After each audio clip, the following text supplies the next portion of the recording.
warahmatullahi wabarakatuh. Perkenalkan, nama saya Citra Rahayu dari kelas C122 Akuntansi dengan nomor induk mahasiswa 102222038.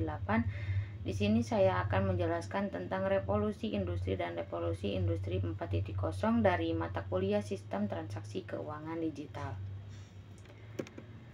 Nah, yang pertama di sini ada revolusi industri. Revolusi industri ini adalah dapat dikatakannya sebagai perubahan mendasar dari sistem ekonomi agraris yang dianut negara Inggris saat itu menjadi sistem ekonomi industri.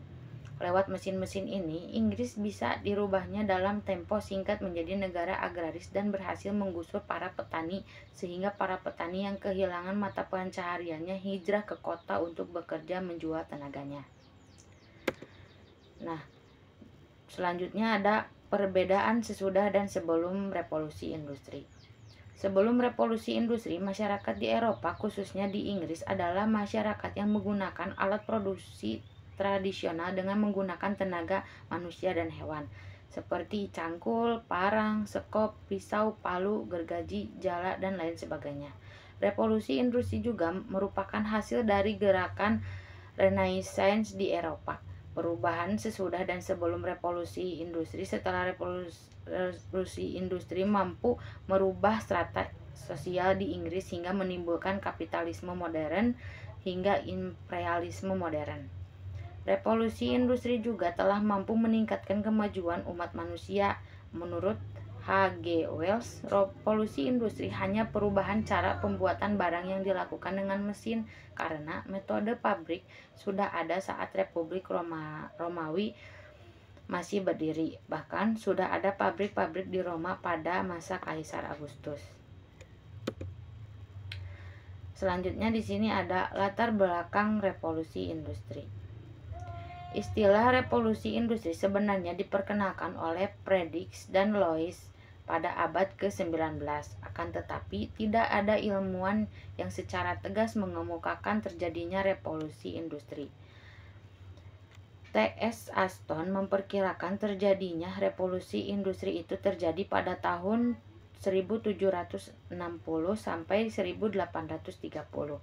Menurutnya, tidak ada titik pemisah dengan terjadinya revolusi industri kedua tahun 1850. Ketika kemajuan teknologi dan ekonomi mendapatkan momentum dengan perkembangan kapal, tenaga uap, rel, kemudian akhir abad tersebut perkembangan mesin, bahan bakar, dan perkembangan bangkit tenaga listrik. Lalu selanjutnya ada perkembangan revolusi industri.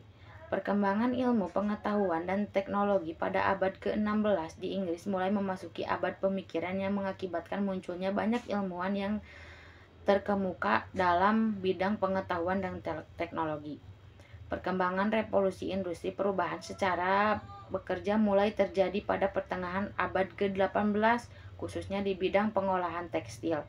Perubahan ini erat kaitannya dengan revolusi agraria yang menyangkut tentang penataan tanah. Pada abad ke-17, kebutuhan akan wol semakin meningkat. Oleh karena itu, usaha pemeliharaan domba meningkat pula. Untuk memelihara domba diperlukan tanah yang luas. Lahan yang tadinya digunakan untuk pertanian beralih fungsi menjadi sebuah lahan atau tempat untuk memelihara domba.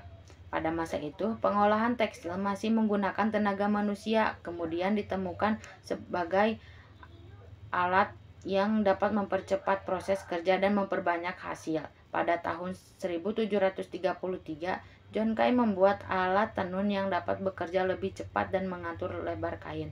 Mesin itu dikenal dengan nama playing shuttle. Nah, selanjutnya ada revolusi industri 4.0. Revolusi industri 4.0 atau sering disebut dengan cyber physical system merupakan revolusi yang menitikberatkan pada otomatisasi serta kolaborasi antara teknologi cyber. Dampak positif revolusi industri 4.0.